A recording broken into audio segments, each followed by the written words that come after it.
Ya, halo pemirsa, apa kabar Anda hari ini? Kembali berjumpa bersama saya dalam program Market Review yang akan mengupas isu-isu penggerak ekonomi Indonesia. Dan kali ini kita akan berbincang terkait dengan sektor energi, di mana pemerintah akhirnya belum bisa mencapai target dari lifting minyak bumi dan gas di tahun 2023 lalu. Apa saja yang menjadi triggernya? Langsung saja kita mulai Market Review selengkapnya.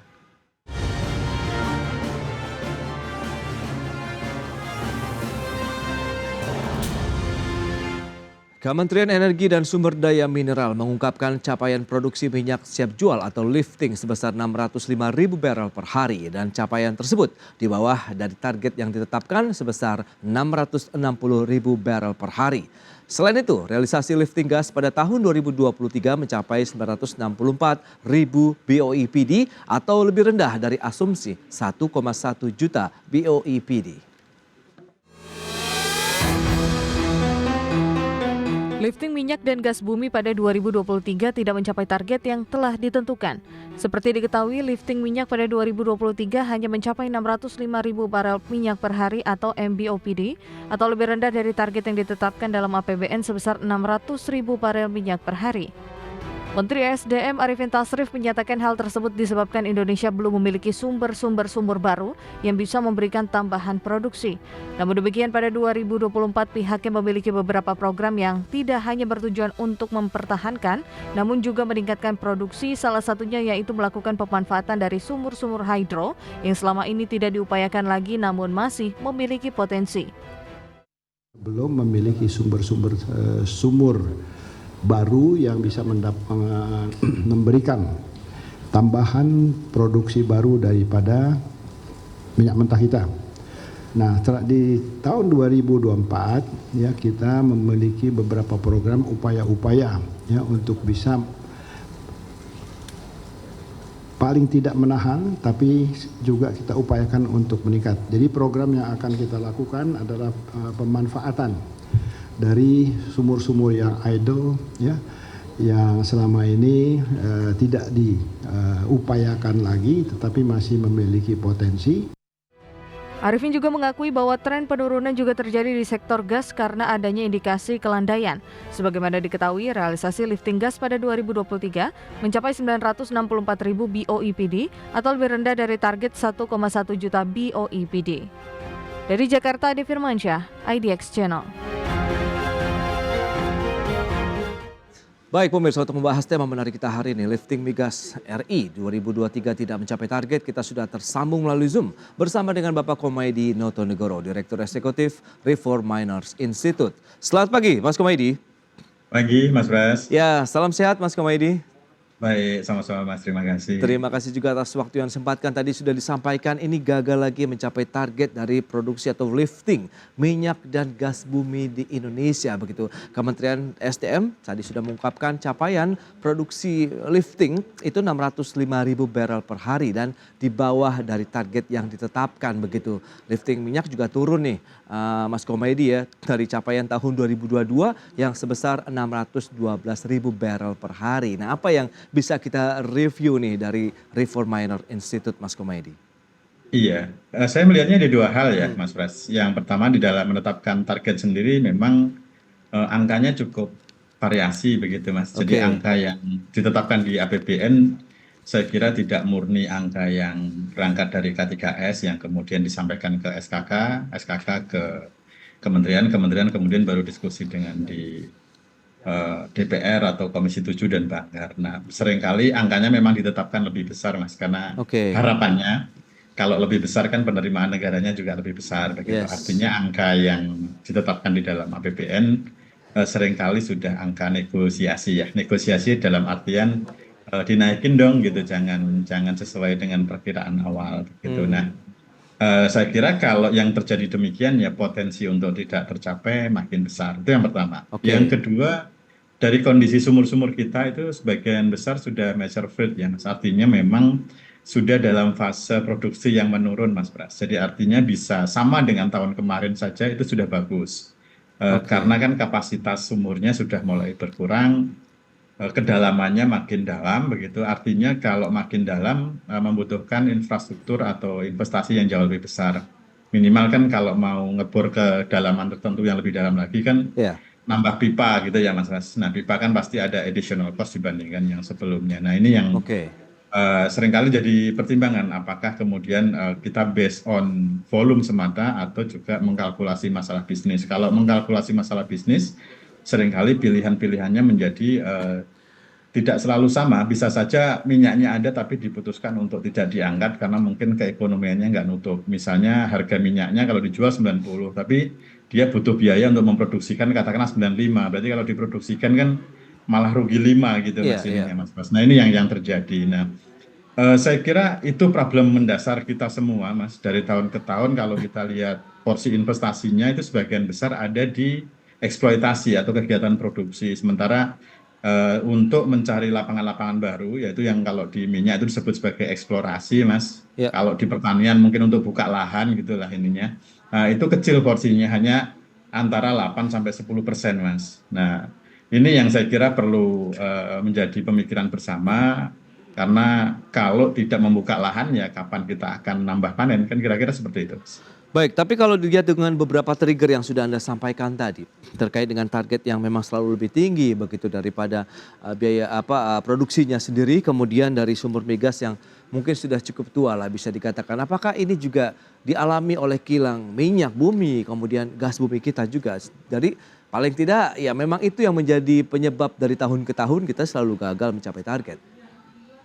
Iya, iya kalau kita punya kebun gitu Mas, misalnya kita asumsikan atau analogikan lah kebun mangga begitu. Ya. Kalau kita nggak nanam pohon mangga yang baru ya Hmm, tahun-tahun berikutnya pasti panen kita akan turun karena kan pohonnya udah tua. Kalau tua kan betul. kemampuan berbuahnya akan turun. Nah, di lapangan minyak kita juga sama Mas. Ya, Artinya oke. kalau kalau kita nggak menemukan seperti rokan lagi, menemukan seperti cepu, banyu urip, ya pasti produksinya akan turun karena kita tergantung pada lapangan-lapangan yang sudah tua, yang memang Yes. secara alamiah kan akan terjadi penurunan gitu, decline rate begitu Mas. Nah ini Iya, ya. yang kalau menemukan lapangan baru itu kan berarti investasinya harus besar. Nah investasi besar kalau nggak dapat minyak Yes. itu hilang begitu saja gitu Mas Ras. Nah, Ini itu kan dia. Yang ingin resikonya besar, itu dia. betul. Yang Betul. ingin saya garis bawahi terkait dengan ya pemerintah sendiri khususnya Kementerian SDM kan mengungkapkan memang alasannya Indonesia belum banyak Iya. menemukan sumber-sumber baru. Nah, lebih kepada bottleneck-nya nih ya kalau kita bicara mengenai biaya investasinya kayak yang akhirnya memang cukup sulit begitu dari sisi pemerintah. Kemudian apakah memang upayanya yang juga belum optimal? Iya, saya kira ini menjadi autokritik untuk kita bersama ya Mas Bas, bahwa investasinya besar betul. Sehingga kalau investasi yang besar ini kan tidak bisa diserahkan murni ke APBN Oke. ataupun hanya dilaksanakan oleh BUMN. Iya, Misalnya iya. kita bicara Pertamina gitu ya. Pertamina kan lini bisnisnya banyak nih dari hulu sampai hilir. Mereka juga harus pelihara kilangnya, mereka harus pelihara jaringan gas sampai dengan di SPBU-nya begitu. Sehingga mereka terdistribusi. Nah, mau tidak mau kan harus melibatkan pihak lain begitu, Mas. Nah, pihak lain ini kuncinya adalah sederhana sebetulnya. Ketika di situ ada margin, mereka pasti masuk. Nah, margin ini kan tercipta dari banyak variabel nih, Mas Bas. Salah satunya adalah kemudahan di dalam melakukan investasi. Misalnya perizinannya cepat, terus kemudian pembebasan lahannya tidak berbelit-belit, resikonya menjadi lebih mudah. Pemerintah antara daerah dan pusat sama-sama membantu ke arah sana. Nah, ini kan yang sering dikeluhkan oleh teman-teman K3S nih melalui berbagai forum, misalnya salah satunya forum IPA Confact begitu. Oke. Itu menyampaikan bahwa perizinan di Indonesia itu dari level pusat sampai daerah ketika mau eksplorasi sampai dengan eksploitasi itu ratusan, bahkan disebut lebih dari 300 perizinan yang harus mereka selesaikan. Nah, akhirnya kan mereka tidak sibuk cari minyak tapi sibuk menyelesaikan izin-izin tuh Mas, karena lintas sektor Hmm, ada sekitar iya, 16 iya, sampai iya. 17 kementerian dan lembaga begitu. Nah, Oke. di mana peran pemerintah ya? Peran pemerintah harusnya menyederhanakan itu begitu Iya, iya. dikoordinasikan. Kalau bisa izin-izin itu justru di take out oleh pemerintah atau dilakukan oleh pemerintah sendiri, Iya. kemudian K3S supaya fokus cari minyaknya, bukan fokus mencari izin begitu, Mas. Ya, tapi bukannya itu sudah dipangkas oleh Presiden Joko Widodo begitu, di mana itu kan memang Betul, menjadi target betul. pemerintah untuk memangkas lagi birokrasi, Iya, memangkas lagi bottleneck terkait dengan investasi, apalagi bicara mengenai ketahanan energi begitu Mas Komaydi. Berarti ada sesuatu yang mampatkah di mana tapi itu Pak? nah, masalah dipangkasnya perlu lebih detail melihatnya nih Mas Pras. Oke. Yang sudah dipangkas adalah di Kementerian SDM Mas dan Hmm, SKK Migas. Sementara yang terlibat ada 18 Mas. Satu oke. dipangkas masih ada 17 Mas Pras. Nah ini yang kadang-kadang kita di dalam melihat mungkin tidak utuh ya. Bahwa Oke. oh kita kan sudah ada pemangkasan, sudah ada satu OAS dan lain sebagainya. Iya, iya. Tapi yang namanya usaha di sektor migas ini kan tidak hanya dapat izin prinsip dari Kementerian Teknis atau SDM. Hmm, Misalkan mau pembebasan lahan, itu kan melibatkan Pemda, Mas. oke. Melibatkan Badan Pertanahan Iya, iya, Nasional. iya. Kalau mau usaha di laut, harus izin ke kepolisian, ke Hmm. TNI AL, begitu. Jadi banyak lintas sektor, di hutan, KLHK, dan lain-lain. Nah itu yang belum terpangkas, Mas. Nah, siapa yang harus mengorkestrasi begitu? Tapi kita bahas nanti Nah, di segmen berikutnya. baik, Kita akan jeda dulu sebentar baik, Mas Mas. Komedi. Dan pemirsa tetaplah bersama kami.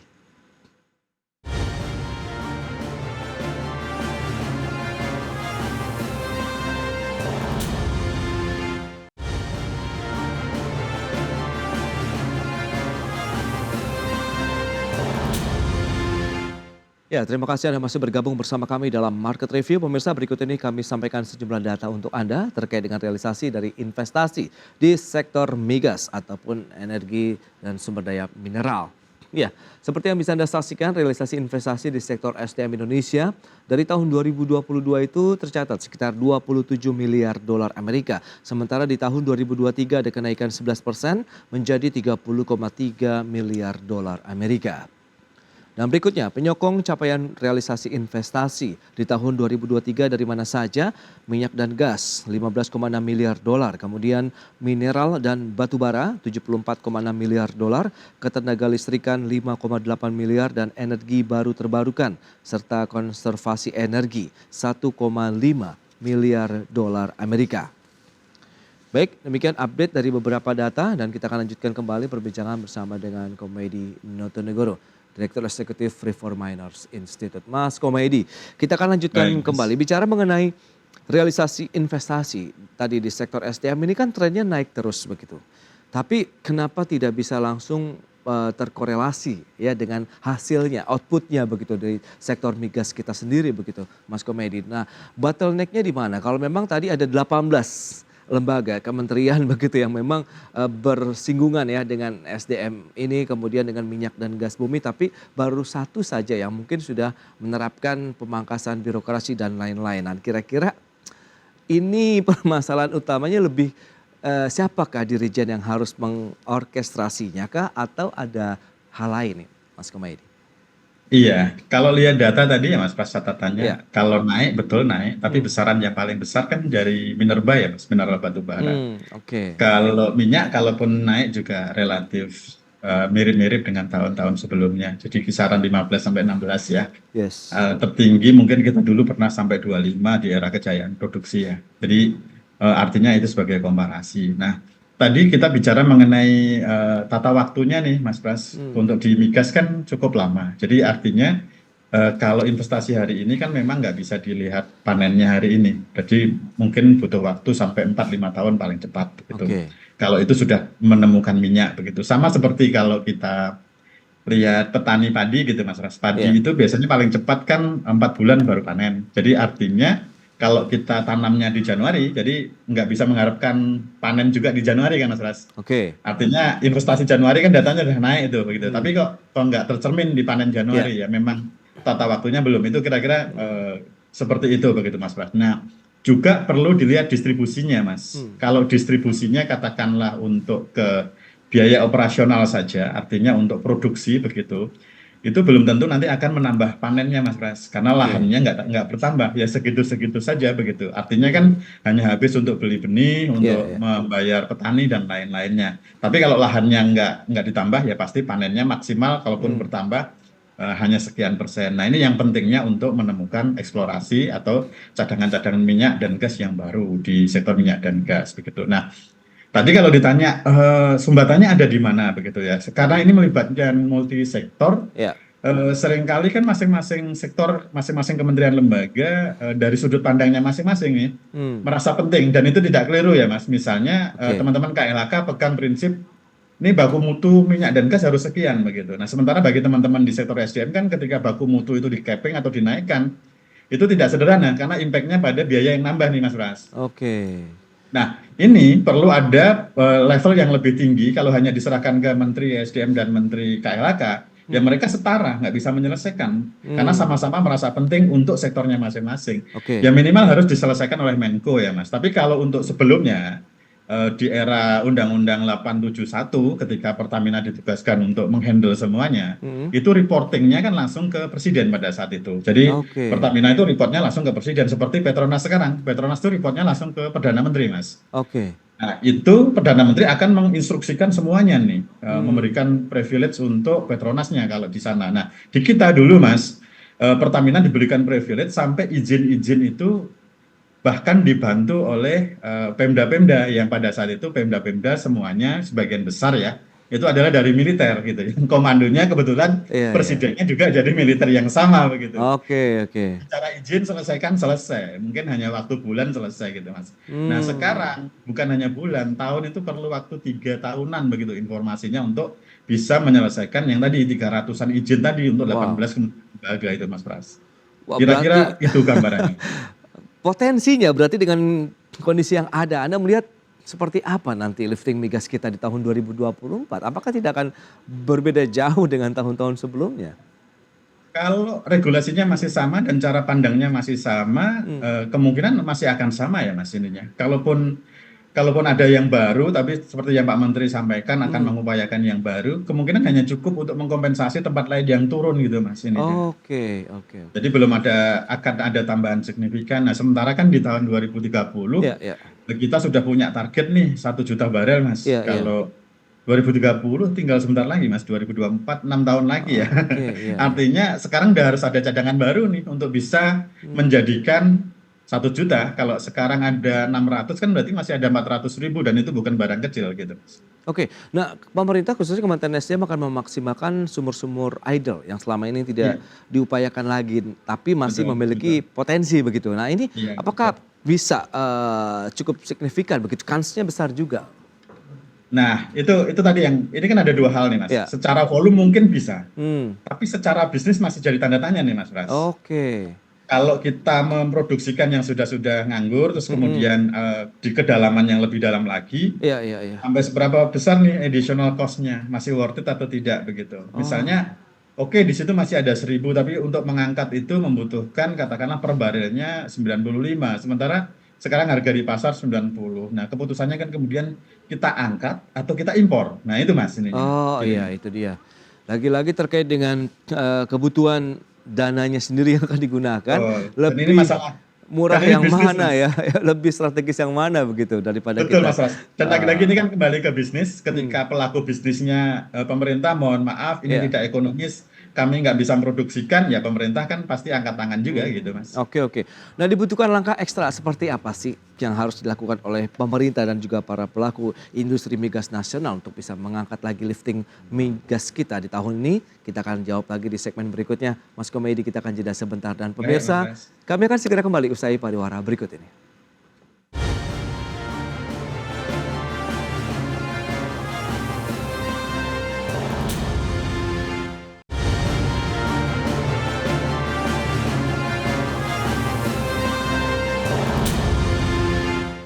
Semakin menarik perbincangan kita mengenai lifting migas Indonesia di tahun 2023 yang tidak mencapai target dan bagaimana dengan langkah-langkah ataupun strategi yang perlu diterapkan di tahun 2024 ini. Kita lanjutkan kembali perbincangan bersama dengan Mas Komaydi Noto Negoro, Direktur Eksekutif Reform Miner Institute. Mas Komaydi, nah lantas langkah-langkah ekstra seperti apa ini yang harus dilakukan? Selain tadi dari sisi regulasi, kebijakan yang ternyata juga masih banyak yang harus dipecahkan.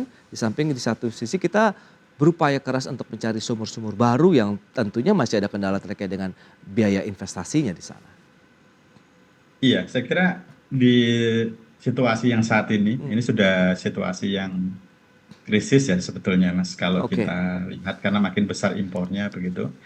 itu sudah perlu cara-cara yang tidak normal gitu. Artinya leadership dan duduk bersama itu menjadi kunci saya kira Mas. Jadi Oke. perlu ada cara pandang visi yang lebih kuat dari pimpinan utama. Saya kira Presiden perlu melihat ini begitu ya. Kira-kira seperti apa resikonya kalau kita terus turun, itu harus dipahami begitu.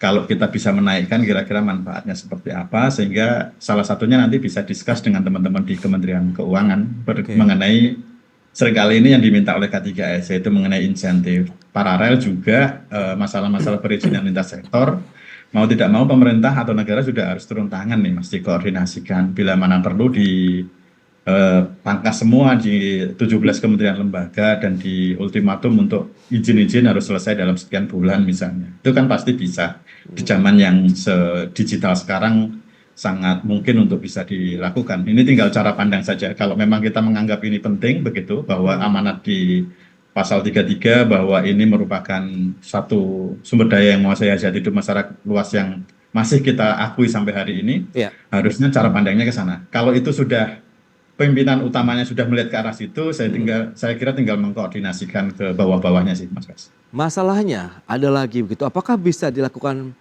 paralisasi kalau kita bicara mengenai dari ketahanan energi kita? Karena kan Ya. fokus dari pemerintah sekarang kan energi terbarukan nih, Mas Komaydi. Nah, apakah ini nanti akan bisa berjalan seiring sejalan begitu atau kontradiktif nantinya?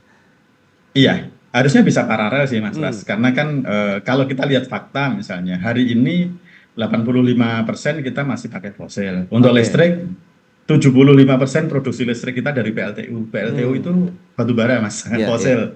Belum kalau kita hitung dengan minyak dan gas mungkin lebih begitu ya, mendekati 80% in Iya, total begitu.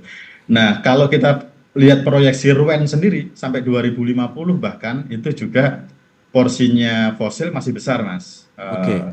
Dan proyeksi di internasional juga menyebutkan bahwa dunia sampai 2045 itu juga masih pakai fosil cukup besar. Artinya mungkin fosil diproyeksikan 60, EBT 40. Itu dengan asumsi sangat signifikan perkembangan EBT. Kalau nggak signifikan artinya fosil akan lebih besar lagi. Nah, kalau dunia saja masih seperti itu, nah kita biasanya lebih tertinggal di belakangnya. Artinya jauh lebih bergantung lagi pada fosil. Nah, artinya harus paralel cara berpikirnya.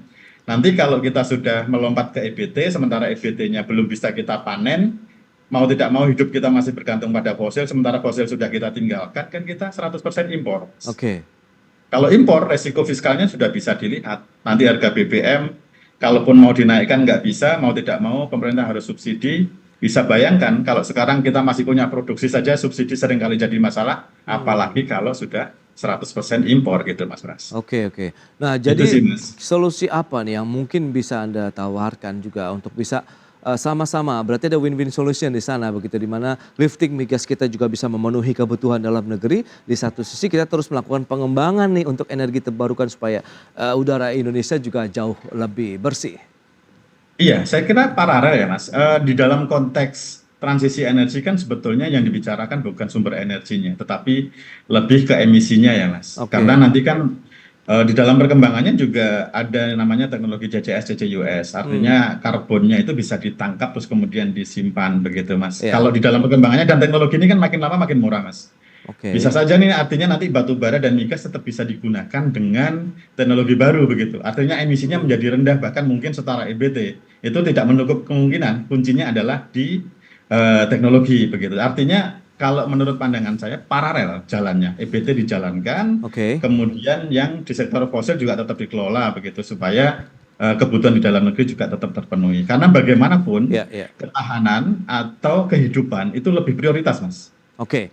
Biasanya kalau di dalam kondisi darurat, yang paling penting itu adalah makan dulu. Entah makannya apa, begitu.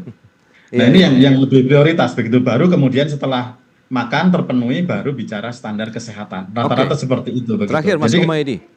baik, Mas.